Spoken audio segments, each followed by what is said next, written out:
least involved with games out of all the speakers here, which I hope gives me a unique outsider perspective to actually talk about gamification, something that we're trying to implement all the time to make the workplace a lot more fun for the people working with us. I don't know how many of you are actually familiar with what gamification is. So I'll just start with a brief history of the whole thing and try to explain it to those of you who don't, and possibly give a better idea of what it is to the people who already are kind of familiar with it.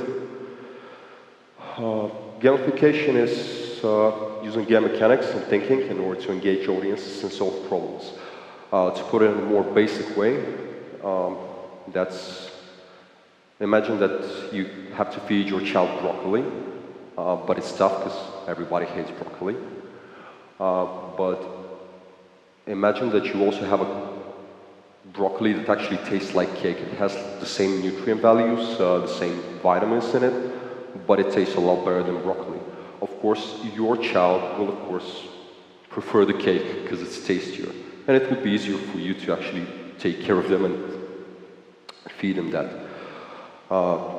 To put it in a more broader sense, games can actually, and game mechanics can make you take actions against your self-interest in a predictable way without the use of force. So we can actually engage people a lot more using game mechanics. Something that a lot of you, or most of you, I guess, might be familiar with is the so-called edutainment games. One of those games, one of the biggest hits in the edutainment industry, I guess, would be a game called Where in the World is Carmen Sandiego? Somebody heard of that? Awesome. For the rest of the people who haven't, it was an edutainment game for the Apple II computer. That the first of those, it's a series of games actually, but the first of those came out in '87, I think. The idea is that it taught kids geography by making them solve puzzles. It was basically a point-and-click game that made you look for this villainous lady all over the world, and it gave you clues where she is, and you had to find her on a map, basically. The reason why it was actually such a big hit is that it was more of a game than an actual learning tool, even though it taught kids a lot. But it was made by people who actually understood games and wanted to make games, as opposed to people who were trying to trick kids into studying, basically. And even though kids have a lot to learn, they're really smart in that regard, and they can see when you're trying to trick them to do something that they want to do.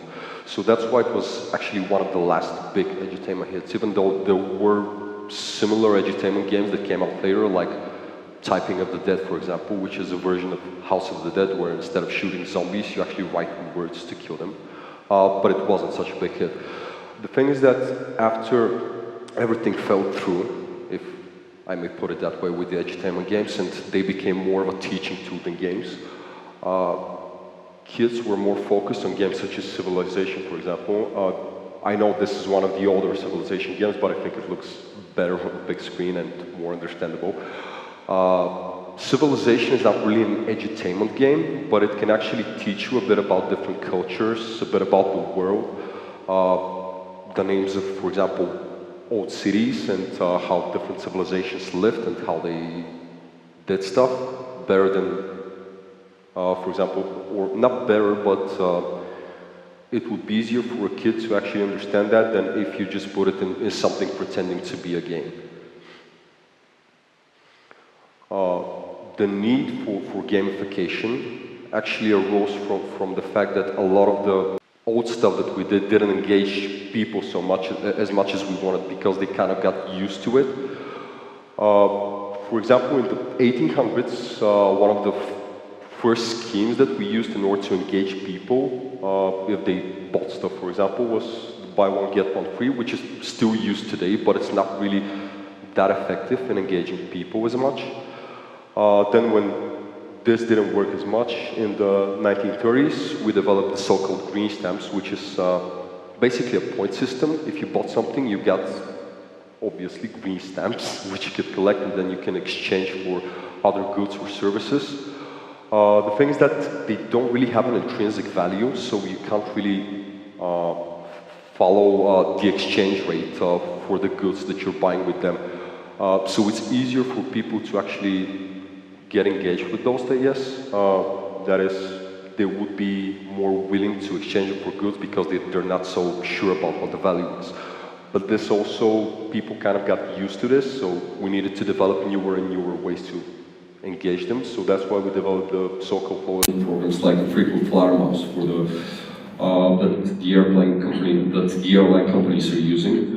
And there's actually a pretty good story about loyalty programs and about frequent flyer miles. There's this company called JetBlue, which is a big airline company in the States. When they actually started in '98, they didn't really have a frequent flyer program. They thought they didn't need it because they were a new company, they had pretty good planes, they had pretty good on-flight entertainment, and they thought people would use them more because they were offering a better service. But after the first year, their ticket sales began to decline. Implemented a frequent flyer program, those ticket sales actually began to rise, which should tell you that people aren't really looking just for value, they're looking for something extra. They need to feel they're actually valued as customers and as people. They need to feel they're a part of something. After that, years passed on and this also stopped working as much, so we developed the so-called virtual rewards.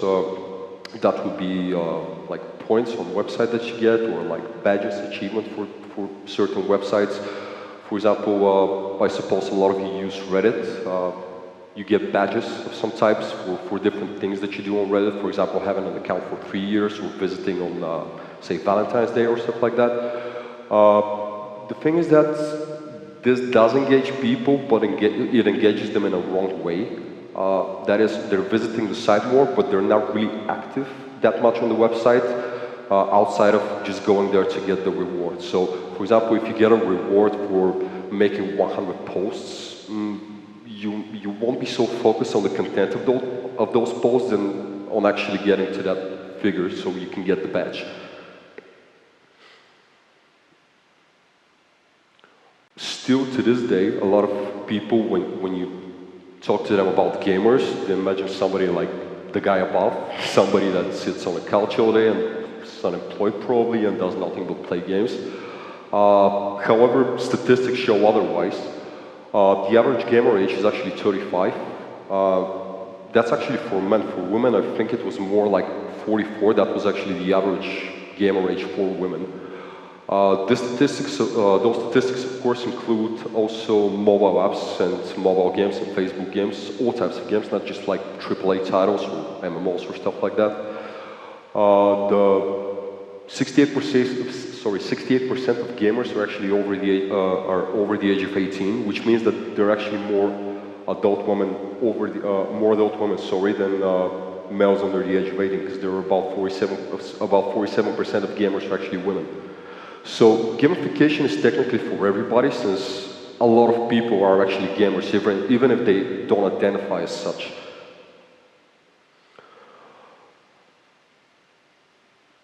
Some of the basic principles of gamification that were used until fairly recently, until we also found out that those really aren't working as intended, unfortunately, are the so-called points, badges, and leaderboards.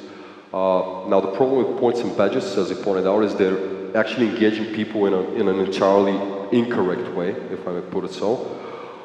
With leaderboards, the problem is that at some point, if you're not good enough, you just lose motivation. For example, if you see somebody at the top of the leaderboard and you're like 10,000 places below them, you don't really have the motivation to actually climb that, because it looks like you'll never actually get there.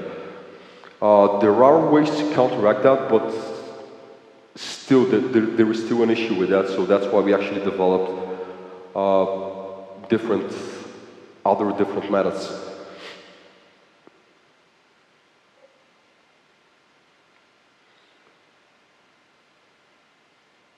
So we actually shied away from those for a bit because, as I said, they're not really working, and we try to focus on more broad principles, like the so-called fun, friends, and feedback. The idea is that in order for something to be engaging, slapping points and badges on it is not really the way to go, because nobody's playing games because, hey, they have points in them. People play games because they're fun, they're engaging, and a lot of people actually play games to socialize more with their friends. Also, if you get feedback about what you're doing, you actually feel better about it. You feel like you're actually developing and you're actually achieving something.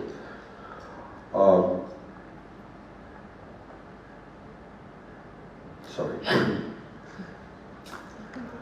Now, in the 1980s, a guy called Richard Barlow developed one of the first MMOs, which was MUD, short for Multi-User Dungeon. I'm sure some of you at least are familiar with that. The thing is that during the life of the game, Barlow actually came to 4 different player types. Now, the concept is a bit old, but a lot of the things we actually apply today are based on that, even though it was expanded a lot. Those 4 player types are the Achiever, the Socializer, the Explorer, and the Killer. Now, the Achiever is the person who wants to beat the game to full completion. Basically, they want to achieve 100% completion. They want to get all the achievements in the game. They want to find everything that the game has to offer to them. The Socializer is a person who's more interested in social interactions. They don't really play the game so much to interact with the game itself, but to interact with other people playing the game. Those are people that generally play more Facebook games or online games. There are single-player games that do cater to those types of people, which are the more bigger RPGs, like Mass Effect, for example, because you do have some type of socialization in those games, albeit with AI companions and NPCs, but still there is a social element to that. The Explorers, on the other hand, are people who are not really interested in completing the game to 100% completion, but discovering the actual secrets of the game that the game has to offer. They're more interested in exploiting systems of the game that were not intended, and they're more interested in playing the game in a way that wasn't intended. And the last type, the Killers, those are the people who feel satisfaction in dominating basically other people. Those are the people interested in more like multiplayer games where they actually can compete with other people to show they're actually better than them. None of those types are inherently bad, and we should try to engage all of those people, and knowing what the types are, it makes it easier for us to actually engage them and offer them something unique to every one of those player types. Which brings me to the main thing I was looking to talk to you about, called octalysis, which sounds like a medical procedure, but it really isn't. It's a new type of gamification. It's developed by a guy called Yu Chao, and it relies on core psychological principles, not so much as on game mechanics, than psychological principles to actually make processes that are engaging, at least a bit more engaging. The first principle, the first core principle of octalysis is the so-called meaning. A lot of games give the player an epic calling, a meaning. They're, for example, the only one who can save the universe. It makes us feel important. There is, for example, a game that's a pretty good example of this principle being applied to gamification. It's a phone app called Pain Squad. It's geared towards children that are suffering from cancer. Those children need to, every day they need to fill in a thing called a pain journal, which helps their doctors actually control their treatment and see how it's going. Of course, it's super tedious to get up in the morning and just fill in a pain journal, like, oh my god, my left shoulder hurts, or stuff like that. So instead of that, this app was developed, which puts the kids in the role of a police officer in a secret police force. The idea of the game is that they're trying to find villain called pain, and in order for them to do that, they need to locate where the pain is, how intense it is, how many times per day they're feeling that pain, which in itself makes it a lot more interesting. What's more stimulating though is the fact that every time they log their pain, they get a clip with an actor dressed as a policeman telling them where to go, you're doing great stuff, you're helping us, we need more people like you, we couldn't do that without you. They're basically encouraging the kids to continue using their pain journal in a more frequent way. And it's also good for the kids because nobody likes to be sick and everybody loves to have at least some support when going through a tough time. The second core principle of TELUS would be accomplishment. That is, everybody wants to feel accomplished in some way. A good example of that would be the Nike Plus app and the Nike Fuel Bands, which is basically a sports tracking app. The thing is that every day that you use the app, you're competing with yourself, you're getting better, you're seeing the results, you're seeing how much you're improving as opposed to the previous day.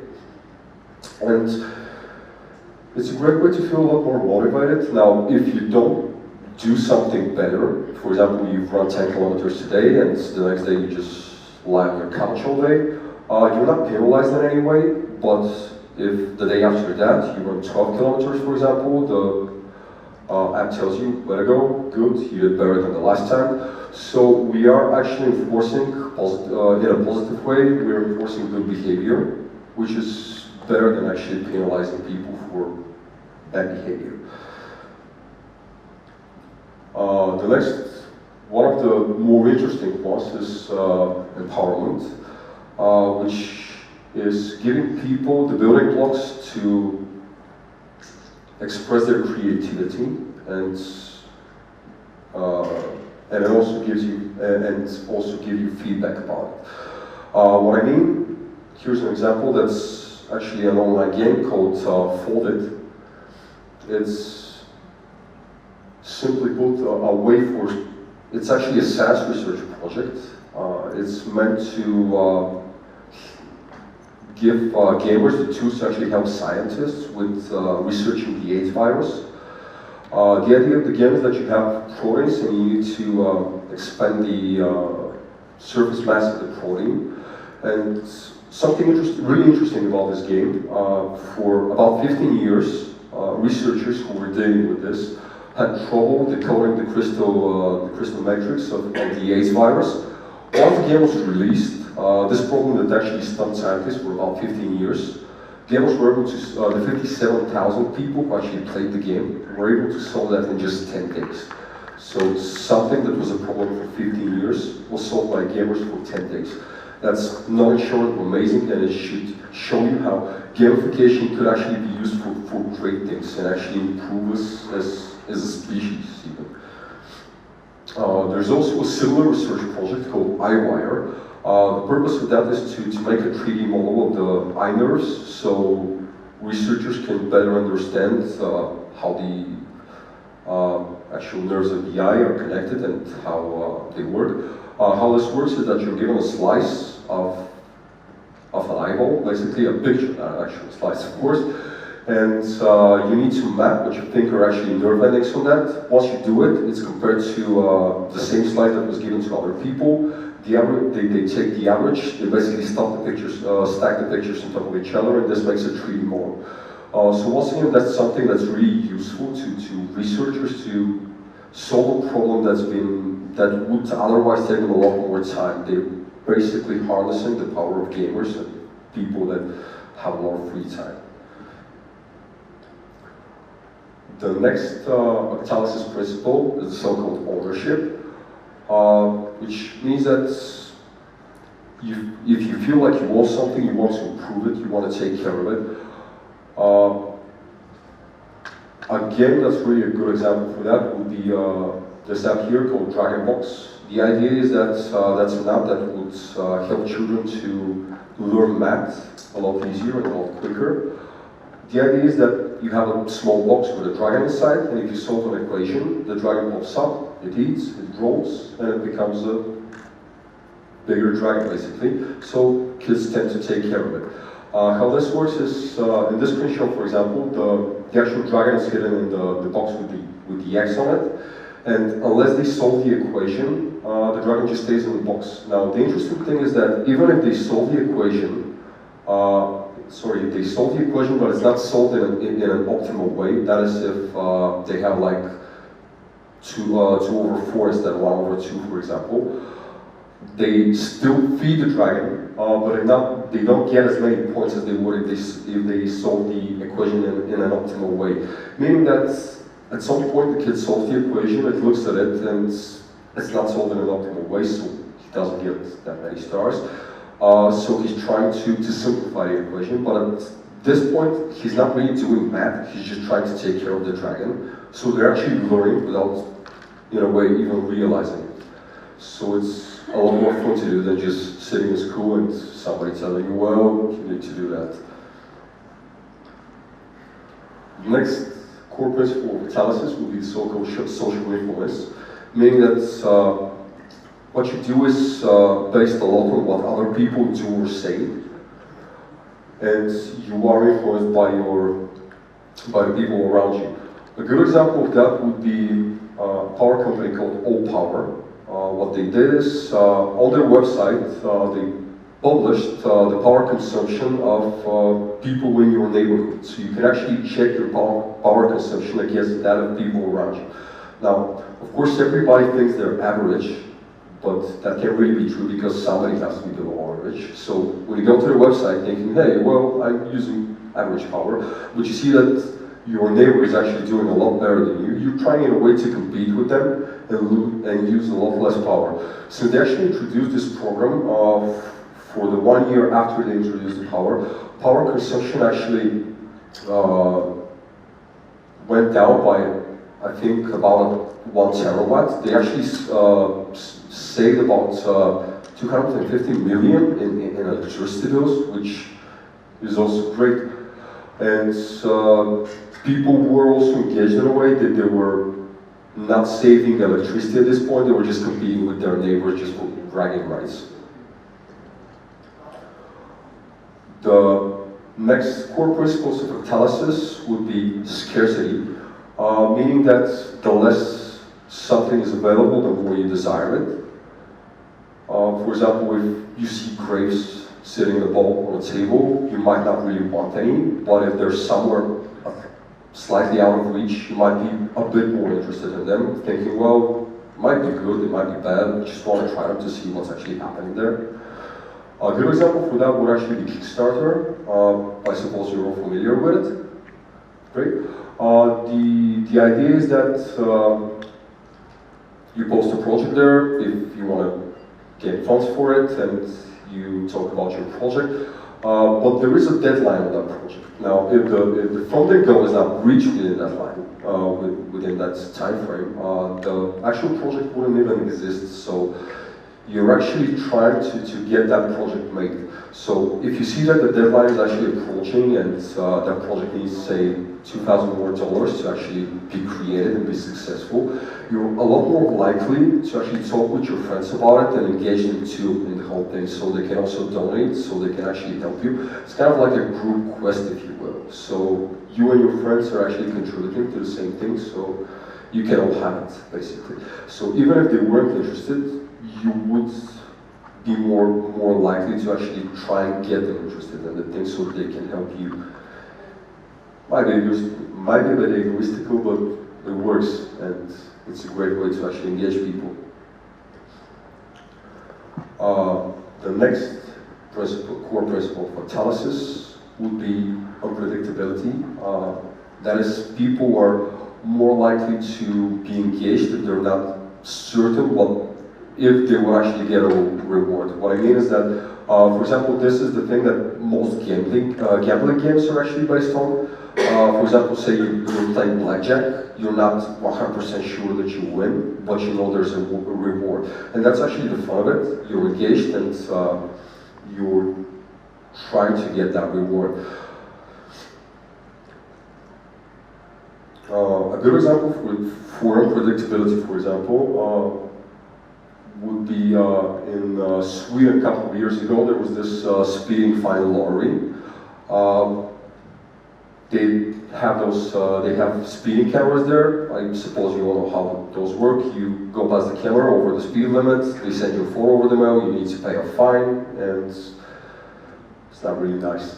But the thing is that if you go near the camera and you're within the speed limit, you're actually automatically entered into a lottery, and you actually have a chance of winning some of the proceeds from the fines, from the money that the other people were fined. Once they actually introduced that, the average speed that people were driving past those actually went down from, I think, 35 miles to 25. Okay. And people weren't really doing it at this point to actually be more careful, but because they had a chance to win money. And I guess you can call it a bribe, but it's also a nice way to actually stimulate them to obey the law, and it's fun for everybody. The last of TELUS principle is so-called avoidance principle, which in simple terms means that you're doing something in order to avoid a loss, or you're doing it in order to avoid bad things happening to you. The example I chose for this is an app called Zombies Run. It's a sports tracking app, a lot similar to Nike Plus. But the thing is that, as opposed to the Nike Plus app, where you get stats on how you're doing, Zombies Run is actually kind of like an RPG that you play while you run with your headphones. When you pop them in and when you start the app, there's basically you're transported into a zombie apocalypse where zombies are actually chasing you. There's a guy on the watchtower with a binocular that's giving you advice the whole time. They're getting on you, you need to turn left, go quicker, and you're running because you don't want the zombies to actually get you. While you're running, you also collect items that you have a base that you can upgrade with those items and resources. So at this point, you're not just mindlessly running, you're actually running from mindless zombies, and that's actually stimulating because you don't want the zombies to eat you. Those are all the core principles of TELUS. The reason why it's called TELUS is because it's using an octagon. Now, the idea is that the principles that you see on the left, the accomplishment, ownership, and scarcity, they're external motivators, meaning that you get something for doing that. You're doing it because you know that you'll get something. The principles on the right, empowerment, social influence, and predictability, those are intrinsic principles, so intrinsic rewards, meaning that you're doing them because it feels pleasant, it feels good to actually do them. There is a slight risk though. For example, if you substitute intrinsic rewards with extrinsic rewards, that actually might be a bad thing. To put it simply, if you play tennis, for example, in your free time, and you really enjoy tennis, at some point, you might actually enroll in a tennis tournament, and if you do good, you get a reward, so you think, hey, I'm really good at tennis, I should do this for a living. So you go to more tournaments, you win more rewards, and that actually makes you feel good. But at some point, if you start doing bad and you're not rewarded as much, you might actually stop playing tennis altogether because you're not really being paid to do this anymore. Meaning that even if it was a hobby for you, you got used to actually receiving something for that, and when that stopped, you also kind of forgot your hobby. The other thing is that the core principles on the top, meaning accomplishment and empowerment, are, let's call them white hat principles. They're basically good principles. You're doing those things because you feel that they're actually good for you too, like the intrinsic motivators, for example. The ones on the bottom though, scarcity, unpredictability, and avoidance, let's call those black hat principles. The idea is that you're doing these things because you're scared of something. You're trying to avoid something. And it's not really intrinsically bad, but it could leave a bad taste in your mouth if it's overused. That's actually the bulk of what I wanted to talk to you about today. And I hope that using this, we can try and make the workplace a fun place. Thank you for your time.